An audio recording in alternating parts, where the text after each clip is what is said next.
পশ্চিম বাংলার এক প্রত্যন্ত গ্রামে বাস করতেন রফিক চাচা।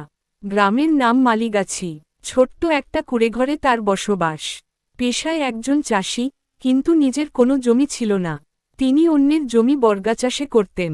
সংসারে স্ত্রী হাজেরা, এক মেয়ে রুকাইয়া আর ছোট ছেলে মনসুর।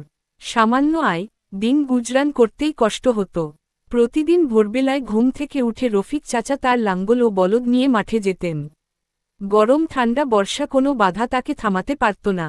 তার একটাই আশা, কোনো দিন হয়তো এই খাটুনির ফলে ছেলেমেয়েদের ভালো ভবিষ্যৎ গড়ে তুলতে পারবেন। এক বছর ভয়াবহ খরা দেখা দিল।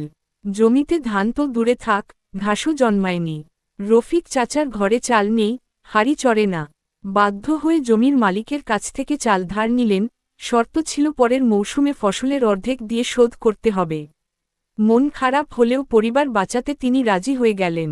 তবুও হাল ছাড়েননি। পরের বছর একটু ভালো বৃষ্টি হল। রফিক চাচা অনেক খাটুনি দিয়ে জমিতে ধান ফলালেন। খাজনা দিয়ে যা বাঁচল, তা দিয়েই কোনোরকমে সংসার চলল। তবে রফিক চাচার একটা স্বপ্ন ছিল, ছেলে মনসুরকে লেখাপড়া শেখাবেন। গ্রামের প্রাথমিক স্কুলে ভর্তি করালেন। মনসুর পড়াশোনায় ভালো ছিল। প্রতিদিন স্কুল শেষে বাবার সাথে মাঠে গিয়ে কাজ করত। ছেলেটার চোখে ছিল বড় স্বপ্ন। রফিক চাচা অনেক কষ্ট করে তাকে হাই স্কুল পর্যন্ত পড়ালেন। একদিন রফিক চাচা চিঠি পেলেন, মনসুর মফস্বলের কলেজে ভর্তি হয়েছে, স্কলারশিপও পেয়েছে। তিনি চিঠি পড়তে পারতেন না, কিন্তু শিক্ষক সাহেব পড়ে শুনিয়ে দিলে তিনি আনন্দে কেঁদে ফেলেন।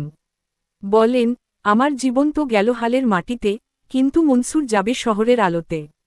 মনসুর পড়াশোনা শেষ করে শহরে চাকরি পেল। সে প্রথম মাইনে পেয়ে বাবার জন্য নতুন লুঙ্গি আর মায়ের জন্য শাড়ি কিনে আনল। রফিক চাচা সেই লুঙ্গি পরে সবার সামনে গর্ব করে বললেন, এই আমার ছেলের উপহার। আমি গরিব থাকি, কিন্তু আমার ছেলে এখন মাস্টার। এরপর ধীরে ধীরে মনসুর পরিবারকে শহরে নিয়ে গেল। রফিক চাচার জীবনের শেষ দিনগুলো শান্তিতে কেটেছিল। সকালে উঠতেন, বাড়ির সামনের বারান্দায় বসে পুরনো দিনের কথা ভাবতেন, লাঙলের দাগ, বৃষ্টিতে ভেসে যাওয়া ধান, আর ছেলেকে শহরে পাঠানোর সাহস। একদিন তিনি নিঃশব্দে চলে গেলেন। মৃত্যুতে কোনো আড়ম্বর ছিল না, কিন্তু তার জীবনের কাহিনী গ্রামে ছড়িয়ে পড়ল। মালিগাছির মানুষ তাকে ভুলেনি। তার কঠোর পরিশ্রম আর আত্মত্যাগ ছিল গ্রামের শিশুদের অনুপ্রেরণা। তিনি ছিলেন বাংলার মাটির এক সত্যিকারের